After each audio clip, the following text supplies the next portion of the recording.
تحریک انصاف کے سابق رہنما عثمان ڈار نے کہا ہے کہ میں اپنی ماں کے ساتھ کھڑا ہوں، دیکھتا ہوں الیکشن میں کون میری ماں کے ساتھ ظلم کرتا ہے۔ سیالکوٹ میں اپنی والدہ کے ہمراہ عثمان ڈار نے میڈیا سے گفتگو کرتے ہوئے کہا کہ 9 مئی کو میرے گھر پر حملہ ہوا، اس حملے کے پیچھے بھی خواجہ آصف تھا۔ خواجہ آصف کے ایما پر ڈی پی او حسن نے میرے گھر پر حملہ کیا۔ کل رات بھی سیالکوٹ کی پولیس نے خواجہ آصف کے کہنے پر میرے گھر پر حملہ کیا۔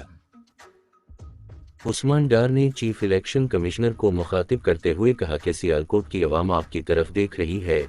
ڈی پی او حسن کے ہوتے ہوئے سیالکوٹ میں کوئی فری اینڈ فیئر الیکشن نہیں ہو سکتا۔ 8 فروری کو خواجہ آصف کو جتوانے کے لیے الیکشن لوٹا جائے گا۔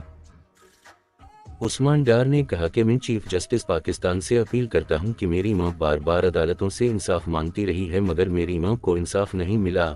میں امید کرتا ہوں کہ آپ میری ماں اور میری گھر کی خواتین کو انصاف دلائیں گے۔ عثمان ڈار نے چیلنج دیتے ہوئے کہا کہ خواجہ آصف الیکشن کے میدان میں میری ماں کا مقابلہ کرو، میں اپنی ماں کے ساتھ کھڑا ہوں اور دیکھتا ہوں الیکشن میں کون میری ماں کے ساتھ ظلم کرتا ہے۔